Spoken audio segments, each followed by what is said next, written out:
اقرأ أخيا ورتل القرآن اصبح بصوتك اسمع الأكوان اقرأ كلام الله.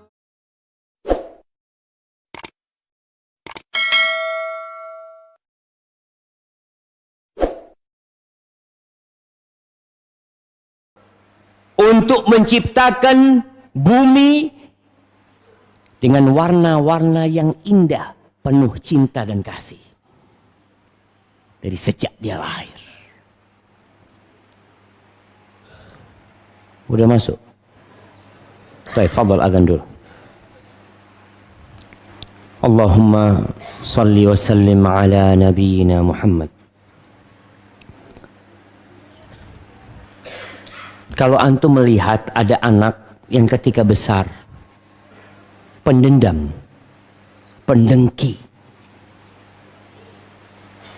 susah memaafkan, biasanya itu pengaruh di masa susuan ibunya. Ada ibu yang menyusui anaknya nggak peduli sama anak yang disusui, nggak ada kontak mata sama anaknya, nggak dilihat anaknya. Tahu-tahu anaknya udah lepas, dia pegang HP. Dilihat, oh belum selesai anaknya. Tapi seorang ibu yang mendidik anaknya digendong ya sambil dilihat anaknya, dielusin kepalanya, dipijit kupingnya, dilihat, ya Allah anakku, ya Allah. Anak itu akan tumbuh besar mencintai orang dan dicintai orang biasanya. Kenapa? Ada transfer cinta dari orang tuanya. Gimana kalau anak-anak cuma dikasih susu botol yang tidak punya perasaan susu botol itu? Bisa nggak susu botol itu diisi cinta? Anak mau beli susu, antum berangkat ke toko yang ada cinta dan kasih sayang? Nggak ada. Kenapa? Hada dari sapi ada. Cintanya sapi yang transfer. Tolong orang tua, kalau nggak mau nyusui anaknya, susukan kepada orang yang punya perasaan. Di sini antum melihat di masa Nabi SAW, Nabi itu yang nyusuin siapa? Halimah Sa'diyah. Bukan sapi, tapi seorang ibu. Dan mendapatkan ASI walaupun bukan dari ibu kandungnya. Dan mereka milih, nggak semua orang disuruh nyusuin anaknya, dipilih dari keluarga yang baik-baik. Karena anak ini bukan hanya minum susu, tapi minum cinta dan kasih sayang dari orang tuanya. Apalagi kalau lagi nyusu, bapaknya datang dikecup anaknya. Ibunya juga dikecup, ya Allah. Anak itu tambah, kadang kali dikecup sama ayahnya, dia lepas. Itu susu ibunya. Dia pandang ayahnya. Terus dia nyusul lagi. Ini jamaah.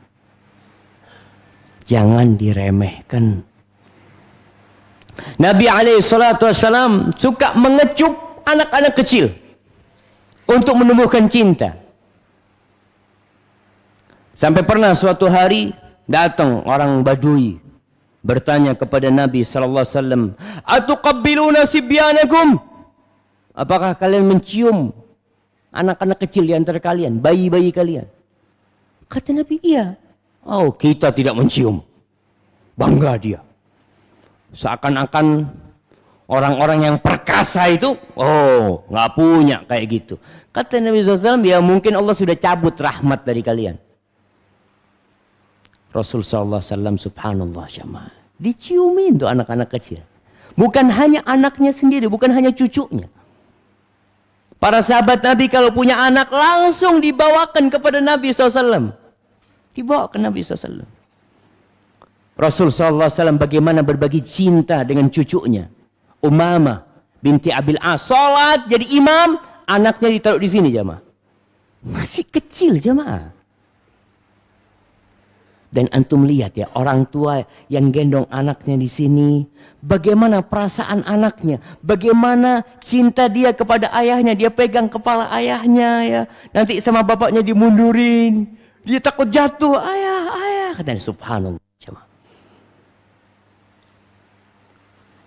Bukan dengan kekerasan. Nabi kita tuh Nabiur Rahmah, Nabi kasih sayang. Wa ma arsalnaka illa rahmatan lil alamin. Dan kami tidak mengutusmu kecuali rahmat buat alam semesta ini. Sehingga mulai dari sejak dini Nabi menumbuhkan cinta dan kasih sayang di anak-anak para sahabat. Yang kedua, orang tua harus tegas juga. Tidak semua keinginan anaknya diturutin. Karena anak ini belum tahu mana yang bermanfaat, mana yang berbahaya. Anak itu hanya tahu enak. Berapa banyak anak suka permen, suka es krim. Akhirnya malam hari batuk. Orang tua, enggak Ustaz, anak kan sayang sama anak. Ustaz, anak belikan satu lusin. Ustaz. Bukan. Maka kasih sayang itu membuat antum melarang dia. Terkadang itu berbahaya buat dia. Anak kadang-kadang ketemu anak-anak beli permen apa namanya itu? Yang bulat atasnya? Ya permen itulah. Tahu kan antum jemaah? Kadang-kadang dia itu beli di toko dekat rumah. Anak datang, dia pegang di mulutnya. Anak ngomong, ayo dibuang. Sebentar Bapak, sebentar. Dia kadang-kadang dia gigit jemaah, baru dia buang. Astagfirullahaladzim. Itu anak-anak, dia nggak tahu kalau kita tuh sayang sama dia, bukan jahat sama dia. Dan ada anak, ketika keinginannya tidak diturutin, dia demonstrasi. Walaupun nggak pakai izin kepolisian ya, nggak. Dia demonstrasi, nangis, muter ya. Dia tunjukkan, dia ingin bikin malu orang tuanya. Akhirnya orang tuanya, aduh yalah dikasih. Tatkala itu engkau telah salah mendidik itu anak. Dia sudah tahu kelemahan orang tuanya. Demonstrasi. Nggak boleh. Jadi kita harus nggak boleh. Tapi kalau kita menghalangi dia dari apa yang dia inginkan, kita perlu cari ganti. Bagaimana pikiran dia ini lupa dengan apa yang dia inginkan. Dan itu mudah sebenarnya jemaah. Anak itu nangis nggak lama. Kadang kala nangis ya, anak-anak nangis ingin sesuatu, ingin mobil-mobilan ini itu anak gendong dia, anak bawa ke taman, anak liatin daun-daun nih, lihat nih. Nih ada ulatnya yang lihat nih. Dia lihat, oh iya ada ulatnya. Lupa sama mobil dia sudah. Orang tua harus cerdas bagaimana membuat anak itu lupa dari apa yang sebenarnya membahayakan dia. Tidak semua yang dia inginkan kita kasih. Yang ketiga, mendidik mereka dengan contoh. Dari sejak awal dikasih contoh. Dari sejak dini. Ana punya anak, ya. Ana nggak pernah ngajarin dia itu kencing di depan rumah. Tahu-tahu suatu hari dia buka celana, kencing di taman. Astagfirullah, belajar dari mana ini? Nah, ngomong, oh belajar dari anaknya tetangga. Jadi anaknya tetangga itu ketika ngomong sama orang tuanya, mau pipis ya buka sudah. Jadi di depan taman ya pipis. Akhirnya dia melihat, oh enak seperti ini. Itu contoh bahaya jangan. Kenapa penting memilih lingkungan? Karena anak ini ketika masa kecil dia akan lebih terpengaruh dengan apa yang dia lihat daripada apa yang dia dengar. Belum lengkap dia bisa memahami, belum. Tapi dia bisa merekam dengan matanya apa yang dia lihat. Ngomong kadang kala jamaah kotor, Itu terekam sama dia. Dari mana? Ya. Maka Anda selalu tanya, kalau ada sesuatu yang baru, dapat dari mana? Ya seperti itu. Maka tolong orang tua jadi contoh yang baik. Contoh yang baik, ketika datang ke rumah, dicari anaknya, salaman sama anaknya, diciumin anaknya. Dari sejak kecil dia lihat, oh seperti ini menjadi seorang ayah. Akan terekam terus dia. Dia kalau panggil ibunya, umpamanya nama ibunya Siti. Siti! Anaknya manggil ibunya apa? Siti! Siti minta susu! Ibunya Siti. Karena itu yang dia rekam itu. Dia ngomong manggil ibu mama ya, umma ya, umi, nggak ada dia. Makanya kenapa sebagian orang terpaksa manggil istrinya ummi. Ummi supaya anaknya ikut manggil ummi. Nggak manggil nama aja mah. Boleh nggak anak bapak manggil istrinya ummi? Boleh. Kalau panggilan itu panggilan manja ya untuk ngajarin anak. Bukan menjadikan istrinya seperti ibunya, tidak. Sholat orang tua, perbanyak sholat sunnah di rumah. Jangan semua sholatnya di masjid. Qobliyah mungkin di masjid. Kadang-kala kan jarak azan iqamah itu pendek ya. Kalau kita sholat di rumah qobliyah, sampai masjid, assalamualaikum. Itu sebagai masjid gitu. Akhirnya kita datang ke masjid lebih awal, sholat qobliyah masjid. Tapi ba'diyah itu waktunya panjang. Antum lakukan di rumah. Sehingga anak antum lihat bapaknya, sholat apa bapaknya. Kadang-kala dia berdiri di samping bapaknya. Ikut dia sholat. Karena dia melihat bapaknya. Makan, sama seperti itu. Ada orang tua yang selalu makan dengan tangan kanannya, umpamanya. Itu anak lama-kelamaan kalau melihat orang tua yang ngomong, tangan kanan, nah ini ayah pakai tangan kanan. Oh iya ayah, mana kiri dan kanan ayah? Kadang-kala dia nggak tahu. Pernah anak punya anak, dia makan pakai tangan kiri. Anak ngomong, nah pakai tangan kanan nak, kata dia. Ayah pegang duit tangan kanannya. Oh iya, dia nggak paham. Ya ditukar duitnya taruh di tangan kiri, makan dengan tangan kanannya. Seperti itu terus orang tuanya memberikan contoh yang baik. Insya Allah anak tumbuh besar akan mencontoh orang tuanya. Baca Quran. Coba orang tuanya pegang Quran. Anak akan cari Quran. Tapi sebagian orang tua pegang tablet. Hei, ngaji. Enak, ngaji. Anaknya suruh ngaji, bapaknya pegang tablet. Dia itu sakit hati sama orang tuanya. Maka tolong hindarin seperti itu. Jadi ketika nyuruh anaknya, hendaklah orang tua melakukan terlebih dahulu. Jadi kalau mau ngaji, sudah pegang Quran. Yuk ngaji nak ya, baca Quran. Anak itu akan baca jemaah. Nggak perlu teriak-teriak didik anak akhirnya. Sebagian orang tua mengatakan, oh bapak dulu sudah ngaji, sekarang kamu yang ngaji. Iya nggak benar-benar anak antum. Padahal dia butuh contoh dari antum. Kemudian yang keempat. Ketika anak kecil itu perlu ditalkin anak itu. Artinya dikasih tahu ainallah fis sama umpamanya. Tanya man rabbuk Allah. Terus tanya man rabbuk Allah, man rabbuk Allah, man nabiyuk Muhammad sallallahu alaihi wasallam, ma dinuk Islam. Terus ditalkin dia. Karena apa? Karena memang dia memorinya masih kosong. Dia belum bisa menalar pada waktu itu. Yang bisa hanya menghafal.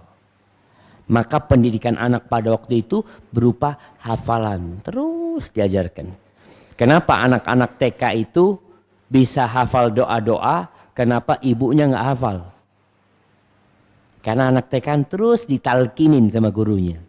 Baca ini, baca ini, baca ini terus. Orang tuanya alhamdulillah Ustaz, anak-anak bisa baca doa keluar rumah Ustaz. Ibunya belum hafal Ustaz. Kenapa? Dulu dia tidak ditalkin. Maka dikatakan al-ilmu fi sighari kan naqshi 'alal hajar. Ilmu di waktu kecil itu seperti memahat di atas batu. Dia akan hafal terus. Kemudian yang kelima, yang keenam. Yang kelima. Antum harus tahu kapan memberi sanksi kepada anak, kapan memberi reward kepada anak-anak. Ada punishment, ada reward. Antum harus lihat, anak ini cocok enggak dikasih hukuman. Kadang-kala belum cocok. Jangan dikasih hukuman. Hukuman itu bukan berarti memukul, jemaah, enggak. Menghukum itu bisa jadi tidak memuji pekerjaan dia. Mengabaikan kerjaan dia. Anak melakukan kesalahan, nggak dilihat sama orang tuanya. Memberikan reward kepada anak bisa jadi berupa pujian, bukan hadiah. Ya Allah nak, bagus banget nak ya. Anaknya kadang-kala gambar. Ini sampai ada cerita orang tua yang zalim, jemaah ya. Itu anak kecil, jemaah, menggambar di mobil Mercedes ayahnya.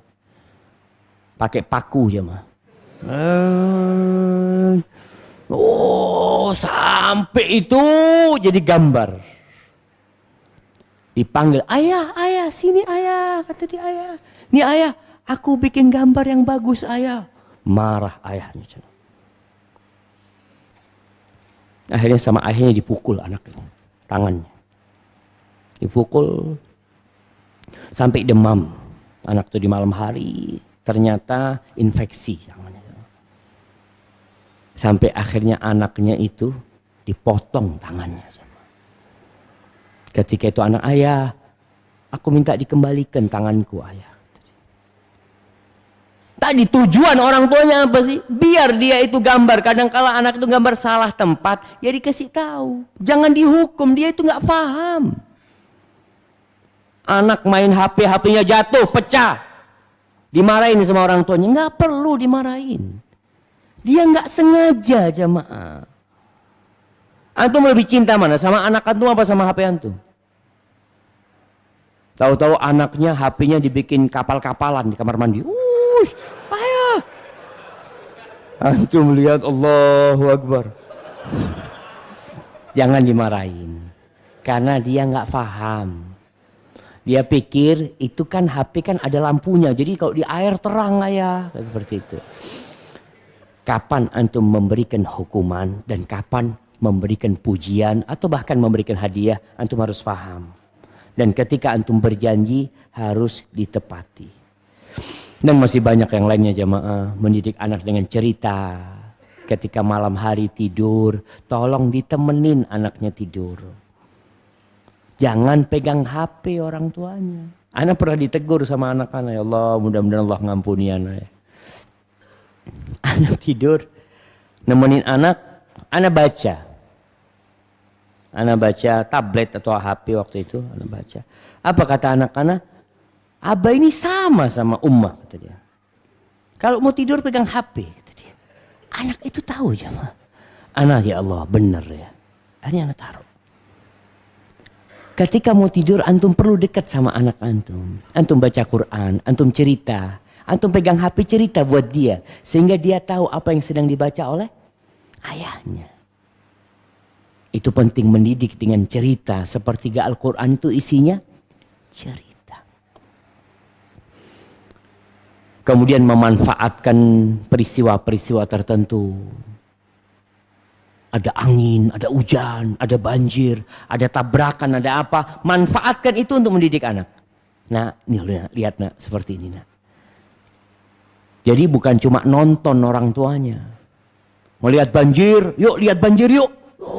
Orang-orang pada kebanjiran tuh, lihat, kesian. Akhirnya kita tidak mendidik. Karena peristiwa itu seharusnya membantu kita untuk mendidik anak kita. Hadza wallahu a'lam bishawab, jemaah. Artinya pembahasan tentang ini panjang dan semua harus belajar bagaimana mendidik anak kita dan membawa mereka menuju surga Allah Subhanahu wa ta'ala.